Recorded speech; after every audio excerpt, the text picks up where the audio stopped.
রাখি গুলজার রানাঘাটের মেয়ে। ঠিক শুনছেন। পশ্চিমবঙ্গ রাজ্যের নদিয়া জেলার রানাঘাটের একটি উদ্বাস্তু কলোনির মেয়ে রাখি গুলজার। ওঠো ওঠো সুজাই রে ঝিকিমিকি দিয়া, কালকে তুমি আধার রাতে কোথায় ছিলে গিয়া।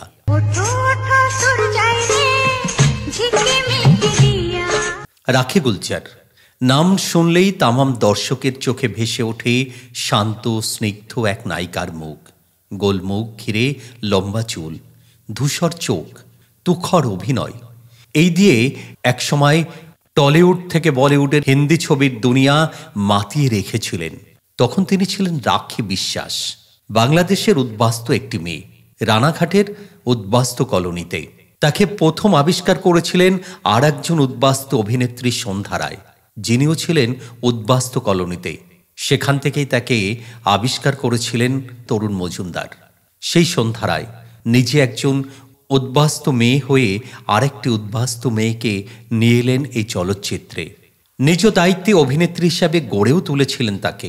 সে রাখি পরবর্তীকালে টলিউড পার করে বলিউডে পাড়ি দেন। অমিতাভ বচ্চন, শশী কাপুর, সঞ্জীব কুমার সহ সমকালীন খ্যাতনামা নায়কদের বিপরীতে পাল্লা দিয়ে অভিনয় করেছেন। तुम्हें सपने देखना अच्छा नहीं लगता? বহু বহু হিট ছবি উপহার দিয়েছেন। অমিতাভ বচ্চনের সঙ্গে তার সফল ছবির সংখ্যা প্রায় 11টি। অথচ অমিতাভ জয়া বচ্চন, অমিতাভ রেখা বা অমিতাভ পারভিন ববির জুটি হিসাবে যতটা চর্চিত হয়েছে, অমিতাভ রাখিকে নিয়ে কোথাও তেমন কোনো চর্চা নেই। কেন? 12 বছর পর রাখি ফের বাংলায় ছবিতে অভিনয় করলেন।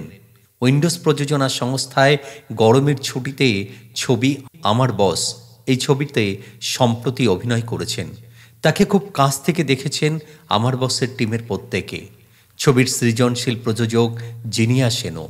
বিভিন্ন সাংবাদিকদের প্রশ্নে প্রথমত অমিতাভের সঙ্গে রাখির খুব ভালো বন্ধুত্ব ছিল, সেখানে কোনো গুঞ্জনের অবকাশ ছিল না।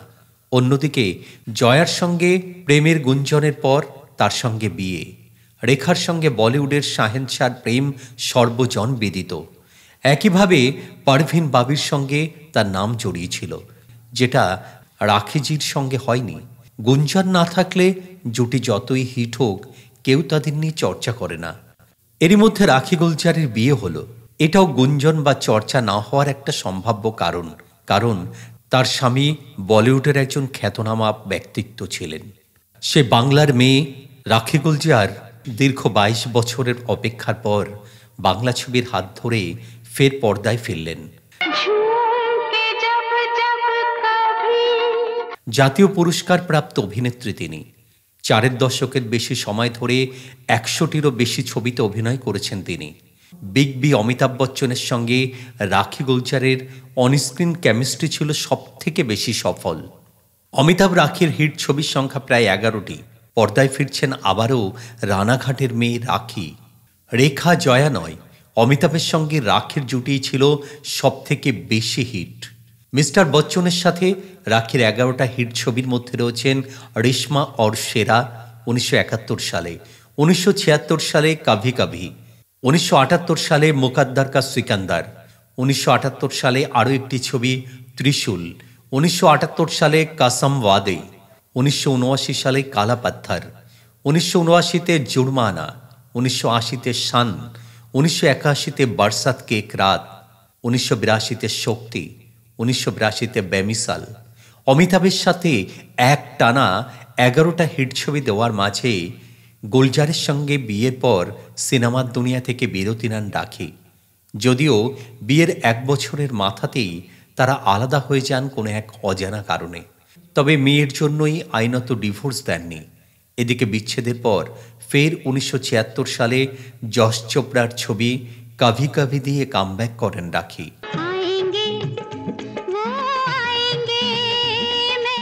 আর এই ছবিতে রাখির নায়ক ছিলেন বিগ বি অমিতাভ বচ্চন। আর বিরতির পর পর্দায় ফিরেই ফের হিট দেন অভিনেত্রী।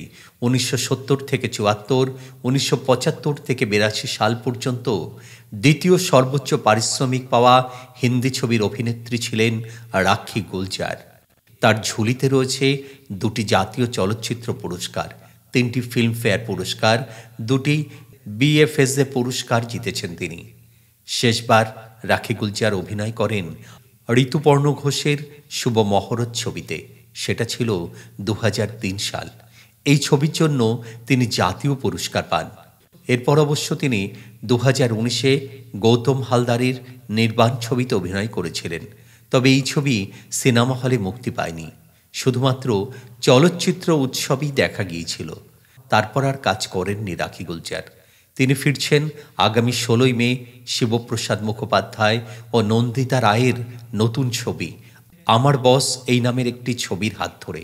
অর্থাৎ এই অর্থে 22 বছর পর বড় পর্দায় দর্শক দরবারে ফিরছেন রাখি সৌজন্যে আমার বস।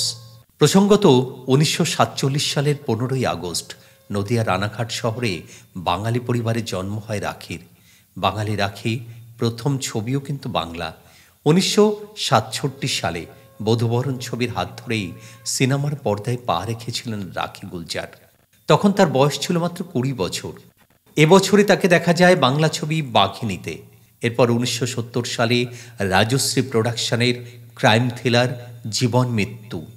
এরপর ধর্মেন্দ্রর বিপরীতে প্রধান চরিত্রে অভিনয়ের প্রস্তাব পান রাখি গুলজার। তারপর থেকে রাখি গুলজারকে আর পিছন ফিরতে হয়নি। মাঝখানে কেটে গেল অনেকগুলি বছর। আবার নতুন করে আমরা ফিরে পাব বাংলার মেয়ে, নদিয়ার মেয়ে, রানাঘাটের মেয়ে রাখি গুলজারকে। এবার আসি রাখির ব্যক্তিগত জীবনে। রাখি আর গুলজারের সম্পর্কের ভাঙনের অজান্তে ছিলেন মহানায়িকা সুচিত্রা সেন। কবিতার মতো ভালোবাসা ভেঙেছিল আঁধি ঝড়ে। নদিয়ার রানাঘাটের মেয়ে বিখ্যাত অভিনেত্রী রাখি আর পাঞ্জাবের সুবিখ্যাত কবি, গীতিকার, পরিচালক গুলজার একে অপরকে ভালোবেসে বিয়ে করেছিলেন। সংসারে ছিল স্বর্গের সুখ, কিন্তু অবাক করার মতন একটা ঘটনা তাদের পৃথক করে দিল। আঁধি ছবির শুটিংয়ের সময়ে রাখিও কাশ্মীরে গিয়েছিলেন গুলজারের সঙ্গে। হোটেলে আলাদা আলাদা ঘর ভাড়া করা হয় সকলের। গুলজার রাখির একটি ঘর, সুচিত্রা সেনের আলাদা ঘর, নায়ক সঞ্জীব কুমারের আলাদা ঘর। শুটিং শেষের রাতে ছিল মস্ত পার্টি। সুচিত্রা সেন, সঞ্জীব কুমার, গুলজার সহ আঁধির ফুল টিম সেলিব্রেট করছিল সেদিন।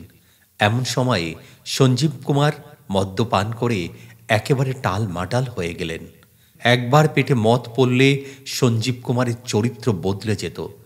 তিনি হিতাহিত জ্ঞানশূন্য হয়ে পড়তেন।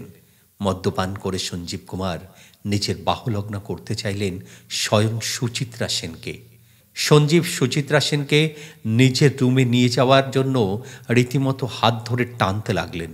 সুচিত্রাও বেশ জোরে চেঁচিয়ে বাধা দিলেন।